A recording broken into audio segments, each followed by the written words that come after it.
leaped in my direction. Luckily, it had short legs, and it didn't manage to jump. Instead, it fell down with a crash and let out a piercing scream. I sat down exhausted on the floor, shaking all over, and only after a long time did I muster the courage to stand up and look where the pig had just fallen. This pig, surprisingly, wasn't dead.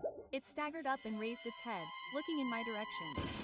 Soon I heard someone banging on the door downstairs. It was that big pig from downstairs, banging on that locked front door on the first floor. Before I could think anything else through, I threw open the door to the balcony. Strangely enough, room 61 was in complete disarray, and there wasn't a soul there. Looking at the disarray in room 601, I realized there was clearly more to it than that. While the big white pig was still banging on the door, I needed to figure out what had happened. Then I went into bedroom 601. Soon I found a piece of paper on the bedroom table. I told you not to experiment on white pig number 1, but you continued your research. Now it's escaped, and the whole house has become a laboratory. Now we all have to die together. Judging by the meaning, it's not hard to guess that 61 and some other people were clearly conducting these secret experiments somewhere in the building. Before I had time to think about it properly, I suddenly heard footsteps outside the door. The pig downstairs is still banging on the door. So who's outside? I pricked up my ears and listened more closely. It wasn't a pig's hoof outside, but human footsteps.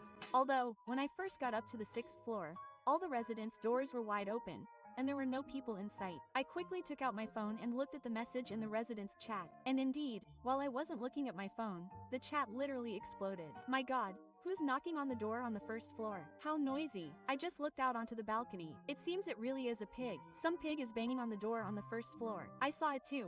There really is a pig there, and it looks terrifyingly scary. It turns out 601 and 501 were telling the truth.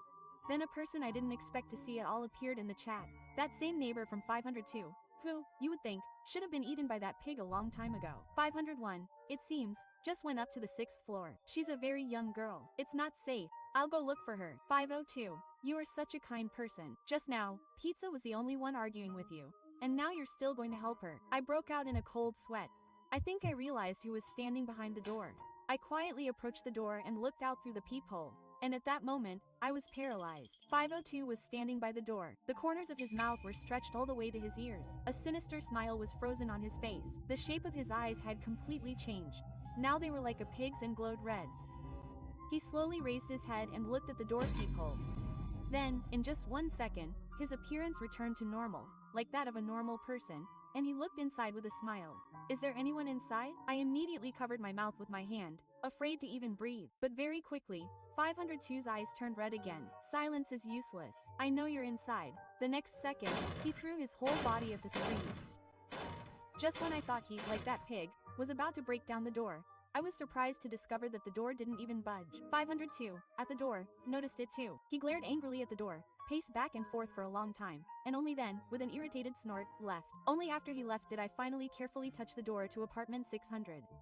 But as soon as my hand touched the door, I froze in place, because during university, I worked part-time at the city's largest metallurgical plant every summer and winter, and I immediately realized that this door was made of a highly durable material, equivalent to bulletproof protection, about the same as the doors of bank vaults. It seems 601 had been afraid for a long time that this might happen. But where had 61 gone? Was he really no longer in this house when he first sent the warning message in the chat? And who locked the front door on the 1st floor then? Before I could sort out my thoughts, I suddenly heard a deafening bang from below, followed by the sound of breaking glass. The white pig had already broken through the front door on the 1st floor. Another message appeared in the residents' chat. This pig really had broken through the door. What should I do? I'm so scared. It looks like it's coming upstairs. I can hear sounds. At that moment, I wasn't so scared, because I knew that room 601 had been pre-equipped with highly durable defenses. Even if this pig had mutated and become as strong as an elephant, it still wouldn't be able to break down the door. But what should those downstairs do? Thinking about this, I quickly sent a message to the 2 tenants on the 1st floor, telling them to take advantage of the moment while the white pig was climbing up and run out the front door. 2 young women lived in apartments 101 and 102, renting the place, and they were currently scared to death. Upon hearing my advice, they immediately agreed. But what happened next literally made the hairs on my body stand on end. 101 and 102 suddenly said that the tenants from 602 and 603 had just arrived and were all together now. But I clearly remember that when I first got up to the 6th floor, except for the 6th floor, a strong smell of blood wafted from all the other apartments. It's not hard to guess that this big pig killed everyone except the residents of 601. So could it be that those whom 101 and 102 call residents, 602 and 603, have already mutated, like 502, on the floor below? If that's really the case, then 101 and 102 are now in far greater danger than I am. The mutated 602 and 603 are capable of thought and action, and although there's no time for holiness in the apocalypse, I still can't just watch two innocent people die. I immediately opened a private chat with them. Under no circumstances should you believe 602 and 603. The sixth floor is already covered in blood. They are no longer human, if possible. Run from here. In any case, I've already said everything that needed to be said, and whether to believe it or not is their choice. If they come up here, I don't mind taking shelter with them. Out of the corner of my eye, I noticed a mess in room 601. Lab equipment was scattered across the floor. A thick, dark brown liquid remained in a beaker, and the air was thick with the pungent smell of mixture, disinfectant, and blood. Suddenly, my gaze was drawn to a black notebook labeled Experiment Log in the corner of the desk. I walked over and opened the notebook. The pages were scribbled, interspersed with chemical formulas, anatomical diagrams, and diagrams. Flipping toward the middle, I came across a phrase highlighted in red pen that made my heart pound. Mutant characteristics retain some human form. Enhanced sense of smell. Recognize hierarchy through pheromones. White boar number 1, core of the population, secretes a dominant pheromone. All mutants obey it completely. On the next page was a recipe for a drug, and a note at the bottom. Experimental pheromone simulator type A is capable of mimicking the dominant pheromone of the white boar number 1. It requires rhythmic music for activation. Duration of action is approximately 15 minutes. Upon contact, mutants mistake the host for the overbearing agent and exhibit submissive behavior. At that moment, I was overjoyed, because I realized this was my only chance to escape the apartment complex. Soon, I found reagent A in the refrigerator. My phone vibrated again. 101 sent a message. 502 also got up. He is standing by the stairwell. His eyes are red. I quickly replied, "Don't make a sound. Press against the wall and move to the 6th floor. I will come for you now." Quote, then I poured half a tube of the product into a spray bottle on the table in 601 and sprayed myself. Some even got on my hair. The smell of the product was slightly fishy and unpleasant. I almost threw up. I'd just finished preparing the food when I heard 101 and 102's footsteps outside the door. Through the peephole, I saw 101 and 102 being followed by the now mutated 602 and 603. I took out my phone, opened the player, and turned on that special music.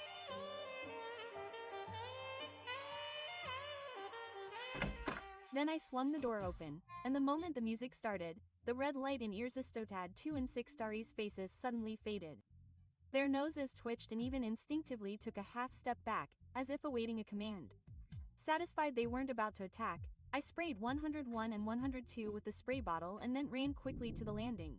101 and 102, tumbling and stumbling, rushed after me, while the tune of "Helper Pig" echoed down the hallway. The sweet smell of the medicine, mixed with their sweat, caused the approaching mutants to retreat hastily. As we descended, we encountered a large white pig racing up from the 5th floor. Its bloodshot eyes stared at us, and chunks of flesh clung to its fangs.